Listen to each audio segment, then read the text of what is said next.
ஓம் சக்தி தாயே போற்றி. என் அன்பு குழந்தையே, இன்று நீ கேட்ட வரங்களை உனக்கு கொடுப்பதற்காக உன் தாயானவள் இன்று உன்னை தேடி வந்திருக்கின்றேன். என் தங்க குழந்தையே, அது மட்டும் அல்ல, இன்று உனக்காக ஒரு எச்சரிக்கை செய்தியை கொடுப்பதற்காகவும் உன்னை தேடி வந்திருக்கின்றேன். என் தங்க குழந்தையே, உன்னை சுற்றி இருக்கின்ற ஒரு நபரால் உனக்கு மிகப்பெரிய ஆபத்து ஒன்று காத்து கொண்டிருக்கின்றது. அவர் உனக்கு மிகவும் நெருக்கமானவர் இல்லை என்றாலும் சற்று தொலைவில் இருந்து கொண்டு உனக்கு ஆபத்தை ஏற்படுத்த காத்து கொண்டிருக்கின்றார். இன்று இந்த அம்மா சொல்கின்ற விஷயத்தினை தெளிவாக கேட்டு உன்னுடைய வாழ்க்கையில் உனக்கு இந்த ஆபத்திலிருந்து உன்னை நீ காப்பாற்றி கொள்ள வேண்டும். என் தங்க குழந்தையே, இந்த அம்மா என்னை பார்த்து நீ அப்படி கேட்பாயானால் நிச்சயமாக உன் அம்மா நான் உன்னை காப்பாற்றத்தானே வந்திருக்கின்றேன். என் அன்பு குழந்தையே, நான் சொல்கின்ற சில விஷயங்களை எல்லாம் நீ சரியாக புரிந்து கொண்டால் நிச்சயமாக உனக்கு வாழ்க்கையில் உன்னை சுற்றி வருகின்ற எல்லா தவறுகளையும் எதிர்கொண்டு நிச்சயமாக வெற்றி பெற முடியும். என் தங்க குழந்தையே, உன்னால் முடியும் என்பதனை நீ மறந்துவிடாதே. உனக்கு ஒரு ஆபத்து என்றவுடன் பயந்து என் பின்னால் வந்து ஒளிந்து கொள்ளாதே. எல்லா ஆபத்துகளையும் எதிர்கொள்ளக்கூடிய திறமையும் சக்தியும் உனக்குள் இருக்கின்றது. அதை புரிந்து கொண்டு நீ உன் வாழ்க்கையில் எல்லா விஷயங்களையும் செய்ய வேண்டும். உனக்கான மனதைரியத்தையும் உனக்கான நம்பிக்கையையும் மன வலிமையையும் இந்த தாயானவள் நான் தருகின்றேன். அதை என்னிடத்திலிருந்து பெற்றுக்கொண்டு உனக்கான விஷயங்களை எல்லாம் சரியாக செய்துவிட்டு உன் வாழ்க்கையில் உனக்கான வெற்றியையும் நீ உறுதி செய்ய வேண்டும். என் அன்பு குழந்தையே, இதனை நீ புரிந்து கொண்டால் நிச்சயமாக உன் வாழ்க்கையில் வெற்றி பெற இந்த தாயானவள் துணையாக இருப்பேன் என்பதனை நீ தெரிந்து கொள்ள வேண்டும். உன்னை பயந்து ஒளிந்து கொள்வதற்காக இது கிடையாது. நீ எதிர்த்து நின்று வெற்றி பெறுவதற்காக. என் பிள்ளையே, எல்லோரும் தன்னுடைய மனநிலையில் இருந்துதான் அடுத்தவர்களை பற்றி யோசிக்கிறார்களே தவிர அடுத்தவர்களுக்கு மனநிலை எப்படி இருக்கும் என்று சிந்திப்பதில்லை. இதனால் அவர்கள் என்னென்ன வேதனைகளை அனுபவிப்பார்கள் என்று யாரும் யோசிப்பது கிடையாது. இப்படி அடுத்தவர்களை பற்றிய கவலை இல்லாமல் தனக்கானதை மட்டும் யோசிக்க வேண்டும் என்று எண்ணும் பொழுது நீ மட்டும் எதற்காக மற்றவர்களை பற்றி சிந்தித்து கொண்டிருக்கின்றாய்? என் தங்க குழந்தையே, இப்படியெல்லாம் யோசிப்பதால் தான் உனக்கு வேண்டும் என்றே ஆபத்தை கொடுப்பதற்காக அவர்கள் எளிதாக எந்த ஒரு விஷயத்தையும் செய்து விடுகிறார்கள். மனதளவில் சிறிதளவு கூட தயக்கமும் இல்லாமல் நாம் இதை செய்கிறோமே, இதனால் இவர்கள் எத்தனை கஷ்டங்களை அனுபவிப்பார்கள் என்ற எண்ணம் கொஞ்சம் கூட இல்லாமல் உன் வாழ்க்கையில் இதை நிகழ்த்தி விடுகின்றனர். என் தங்க பிள்ளையே, அவர்கள் நடந்து கொண்ட விதம் உனக்கு வாழ்க்கையில் அதிகமான வேதனையை கொடுத்திருக்கும். ஆனால் இப்பொழுது அவர்கள் செய்ய போகின்ற இந்த காரியமானது நீ எதிர்பார்க்காத ஒரு விஷயம். உன்னோடு நல்ல வெள்ளையாக பேசிக்கொண்டிருக்கின்ற ஒருவரால் தான் உனக்கு ஆபத்து வரப்போகின்றது. என் தங்க குழந்தையே, இதனை நீ சுதாரித்து கொள்ள வேண்டிய நேரம் அல்லவா? எப்பொழுதுமே இந்த வாழ்க்கையில் எல்லா விஷயங்களையும் நீ சுதாரிப்பதாக இருக்க வேண்டும் என்று உன் தாயானவள் நான் சொல்கின்றேன். இன்றும் இந்த விஷயத்தை உன்னிடத்தில் ஏன் சொல்கின்றேன் என்றால், இந்த இடத்திலே நீ மிகுந்த கவனத்தோடு இருக்க வேண்டும். நான் சொல்கின்ற நபரின் அடையாளத்தை உனக்கு சொல்லி முடித்த பின் நிச்சயமாக இதனை நீ புரிந்து கொள்வாய். என் தங்க குழந்தையே, இரு வழிகளில் அவர்களால் உனக்கு ஆபத்து வந்து கொண்டிருக்கின்றது. அதில் ஒன்று என்ன தெரியுமா? உன்னை பற்றி இல்லாத விஷயங்களை எல்லாம் சொல்லிக்கொண்டு மற்றவர்களிடத்தில் உன்னுடைய பெயரை கெடுப்பதற்காக தயாராக இருந்து கொண்டிருக்கின்றார்கள். மற்றவர்களிடத்தில் உன்னை பற்றி பேசும் வார்த்தைகளில் உன்னை அவர்களுக்கு நன்றாக தெரிந்திருந்தாலும், அதில் உனக்கு எந்த சம்பந்தமும் இல்லை என்று தெரிந்திருந்தாலும் வேண்டுமென்றே உன் பெயரை உள்ளே இழுத்து விடுவார்கள். ஏனென்றால் அவர்களுக்கு தேவையான விஷயம் உன் பெயரை கெடுக்க வேண்டும் என்பதுதான், உன்னுடைய அந்தஸ்தை உரைக்க வேண்டும் என்பதுதான், குறைக்க வேண்டும் என்பதுதான். அது மட்டுமல்லாமல் உன்னை பற்றி எல்லோரும் தவறான எண்ணத்தை கொண்டிருக்க வேண்டும் என்றுதான் இதை செய்கிறார்கள்.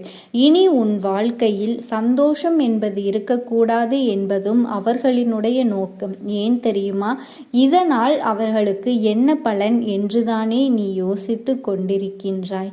என் குழந்தையே, உண்மையில் இங்கு யாருமே மற்றவர்கள் நன்றாக இருக்க வேண்டும் என்று நினைப்பவர்களே தவிர ஒருபொழுதும் தன்னை விட மற்றவர்கள் நன்றாக இருந்துவிடக் கூடாது என்று நினைப்பவர்கள்தான் அதிகம்.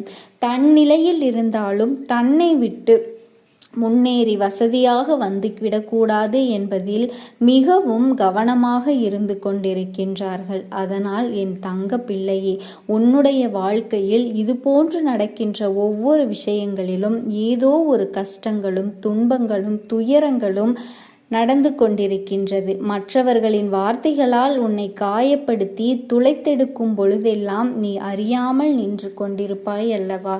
என் தங்க பிள்ளையே, நீ நமக்கும் இதற்கும் எந்த ஒரு சம்பந்தமும் இல்லையே, இதில் இவர்கள் எதற்கு நம்மை உள்ளே இழுத்து விட்டார்கள் என்று அந்த நேரத்தில் மனதளவில் நீ யோசித்து குழம்பிக் கொண்டிருப்பாய் அல்லவா?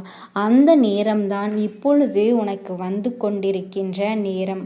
இது போன்று இவர்கள் செய்கின்ற வேலைகளினால் உன் வாழ்க்கையில் உனக்கான பல விஷயங்களில் நிறைய கெட்ட பெயர்கள் உன்னை தேடி வந்து கொண்டிருக்கின்றது. அது மட்டுமல்ல, இன்னொன்று இருக்கின்றது. அது என்ன தெரியுமா என் பிள்ளையே? மற்றவர்களை பற்றி ஒரு குறையை நீ யாரிடத்திலும், யார் உன்னிடத்தில் சொன்னாலும் அதை அப்படியா என்று கேட்டுக்கொள்ள வேண்டுமே தவிர ஒருபொழுதும் அதற்கு எதிர்ப்பான கருத்துகளையும் அதற்கு ஆதரவான கருத்துகளையும் ஒருபொழுதும் நீ சொல்லக்கூடாது. ஏனென்றால் இதை உனக்கு எதிராக பயன்படுத்துவதற்கு அவர்கள் தயாராக இருக்கிறார்கள். உன் வாழ்க்கையில் சூழ்ச்சிகளை செய்வதற்கும் அவர்கள் தயாராக இருக்கின்றார்கள். என் பிள்ளையே, இப்பொழுதெல்லாம் எல்லா விஷயங்களிலும் இருக்கின்ற விஞ்ஞான வளர்ச்சியின் காரணமாக எல்லோருடைய கைகளில் இருக்கின்ற அந்த கைபேசியின் மூலமாக மிக விரைவாகவே தகவல்கள் அடுத்தவர்களுக்கு சொல்லப்பட்டு கொண்டிருக்கின்றது. என் தங்க குழந்தையே, அந்த நேரம் நீ பேசுகின்ற வார்த்தைகளை எல்லாம் பதிந்து அவர்கள் யாரிடத்தில் சொல்லக்கூடாதோ அவர்களிடத்திலேயே சென்று காத்து கொண்டிருக்கின்றார்கள். என் செல்ல குழந்தையே, உனக்கு நேரம் சரியில்லை என்றால் அதுவும் நடக்கும். எப்படி வேண்டுமானாலும் நடக்கும். உனக்கான நேரம் சரியாக இருக்கின்றதா இல்லையா என்பதனை நீதான் உறுதி செய்து கொள்ள வேண்டும். அதற்காகத்தான் இந்த தாயானவள் நான் இந்த விஷயத்தை இன்று உனக்கு சொல்லி இருக்கின்றேன். இந்த தாயானவள் ஒரு விஷயத்தை சொல்லும் பொழுது என் பிள்ளை நீ கவனமாக கவனித்து உன் வாழ்க்கையில் நீ பின்பற்ற வேண்டும். அடுத்தவர்களோடு பேசும் பொழுது, அதிலும் சம்பந்தமில்லாத ஒருவரோடு பேசும் பொழுது, ஒருவர் இன்னொருவரை பற்றி பேசும் பொழுது நீ அதிக கவனத்தோடு இருக்க வேண்டும். ஒன்று, அதனை நீ அப்படியே தவிர்த்து விடுவது நல்லது. ஏனென்றால் அவர்கள் பேசிய வார்த்தைகளை எல்லாம் நீதான் பேசியதாக சொல்லிவிட்டு சென்று விடுவார்கள். இதுவெல்லாமே உனக்கு இப்பொழுது இவர்களுக்கு ஒரு சகஜமான விஷயமாக மாறிவிட்டது. அடுத்தவர்களை உள்ளே இழுத்துவிட்டு தான் தப்பித்து கொள்வது என்பது இவர்களுக்கு இப்பொழுது வழக்கமாகிவிட்டது. அதனால் என் தங்க குழந்தையே, இந்த ஒரு வாழ்க்கையில் உன்னை சுற்றி நடக்கின்ற இது போன்றவை சிறு விஷயங்கள் தானே என்று நீ நினைத்து சாதாரணமாக எண்ணிவிடாதே. இதுவெல்லாம் பிரச்சனை ஆகாது என்று நீ சொல்லும் பொழுது உனக்கு நன்றாகத்தான் இருக்கும். ஆனால் ஒரு பிரச்சனை வந்துவிட்ட பிறகுதான் அதற்கு இந்த அம்மா சொல்வது ஞாபகத்துக்கு வரும். என் குழந்தையே, நான் சொல்வதை எல்லாம் பிரச்சனை வராமல் முன்கூட்டியே தடுப்பதற்காக என்பதனை நீ புரிந்து கொள்ள வேண்டும்.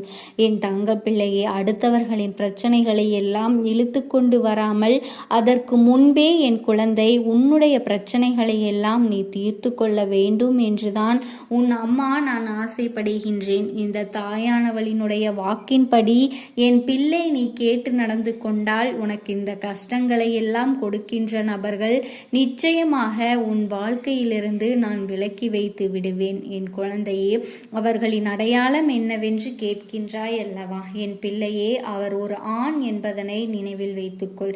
சற்று உயரமானவர், அவரினுடைய தலைமுடி குறைவாக இருக்கும். அவரினுடைய பேச்சிலே நீ எளிதாக மயங்கி விடுவாய். இவர் நமக்கு ஒரு நல்ல உறவு என்று அவரை தாயே போற்றி. என் அன்பு குழந்தையே, இன்று உன் தாயானவள் உன்னுடைய இல்லத்திற்கே வந்து அமர்ந்து விட்டேன்.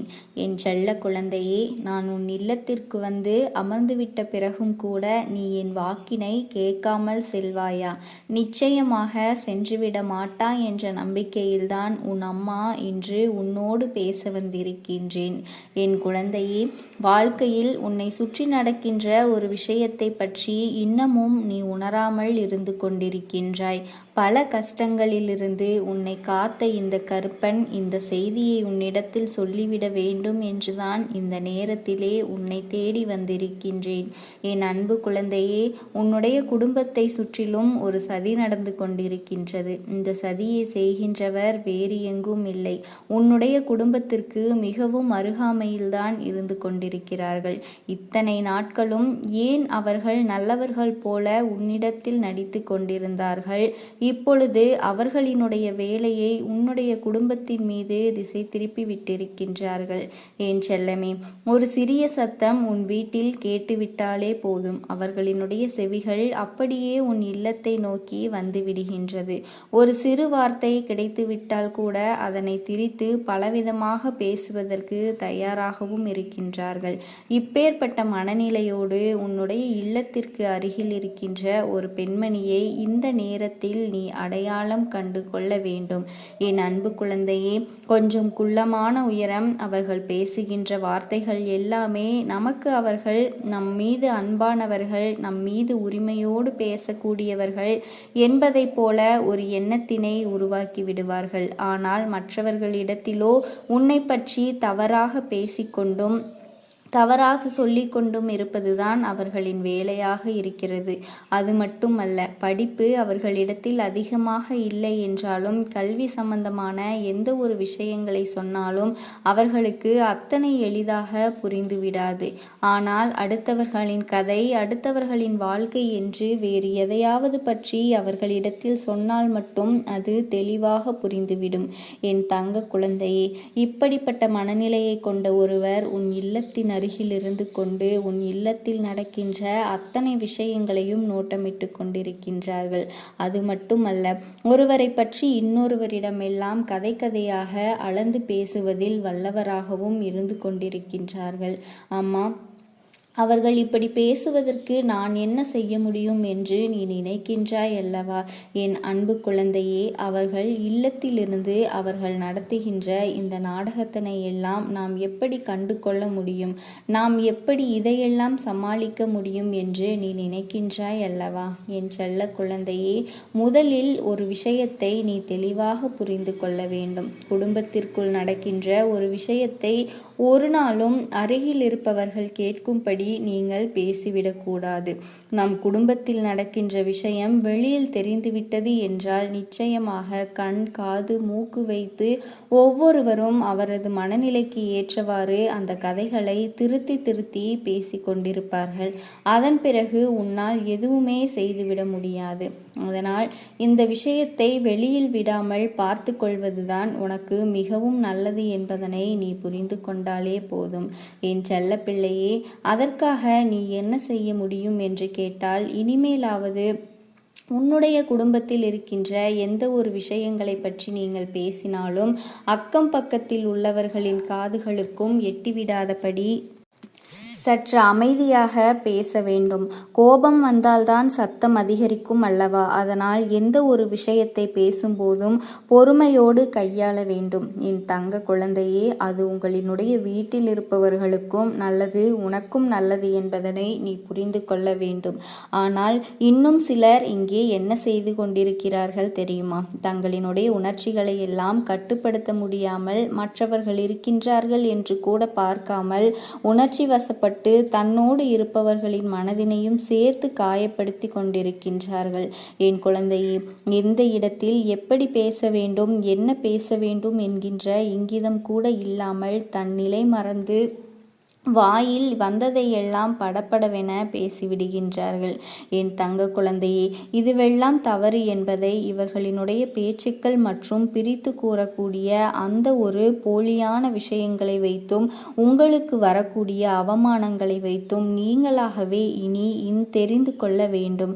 என் தங்க குழந்தையே, எப்பொழுதுமே நீ மற்றவர்களை பற்றிய சிந்தனைகளோடு இருந்துவிட முடியாது. அது ஒரு வகையில் உண்மைதான். ஆனால் அவர்களை பற்றிய சிந்தனை உனக்கு இல்லாமல் இருந்தாலும் உன்னுடைய சிந்தனைகள் அவர்களுக்கு இல்லாமல் ஆக வேண்டிய கடமையும் உனக்கு இருக்கின்றது அல்லவா?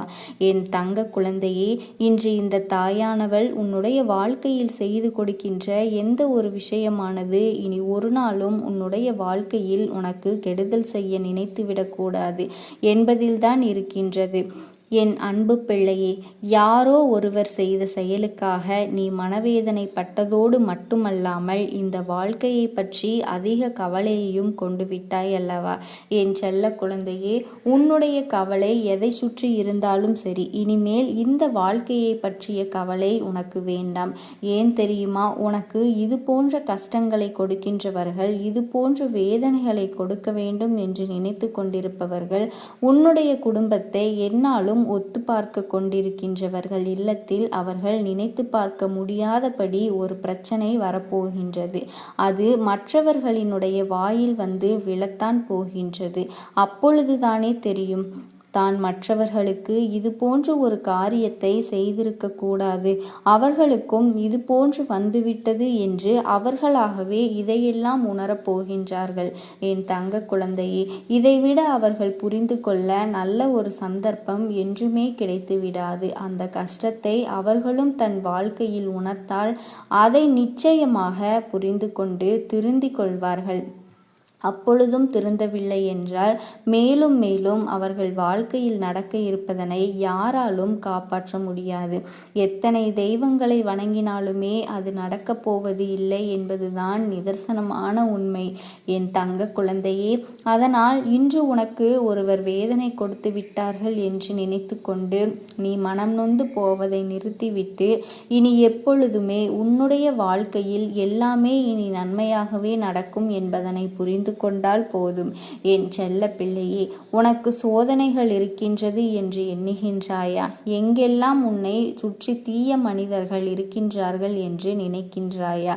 அங்கெல்லாமே எந்தவித கஷ்டங்களையும் அனுபவிக்காமல் வெளியில் வருவது எப்படி என்றுதான் சிந்திக்க வேண்டும். என் தங்க குழந்தையே, உனக்குள் இருக்கின்ற எண்ணங்களையும் உணர்வுகளையும் நீ அப்படியே வெளிக்கொண்டு வந்து விடக்கூடாது. நீ எளிதாக மற்றவர்களிடம் உன் வாழ்க்கையை பற்றி பேசும் பொழுது அவர்கள் அதனை தனக்கு கிடைத்த ஒரு கதையாக எண்ணிக்கொண்டு 4 பேரிடம் சொல்லி சிரிக்க காத்து கொண்டிருக்கின்றார்கள். இது போன்ற ஒரு சூழ்நிலையை நீ எப்பொழுதுமே யாருக்கும் உருவாக்கி கொடுத்து விடாதே. அவரவர் படுகின்ற கஷ்டங்களுக்கான பலனை நிச்சயமாக அவர்கள் அனுபவித்துதான் ஆக வேண்டும். என் தங்க குழந்தையே, இப்படி விதி இருக்கும் பொழுது உனக்கு செய்கின்ற துரோகத்திற்கான பலன்களையும் அவர்கள் நிச்சயமாக அனுபவிக்கத்தான் போவார்கள்.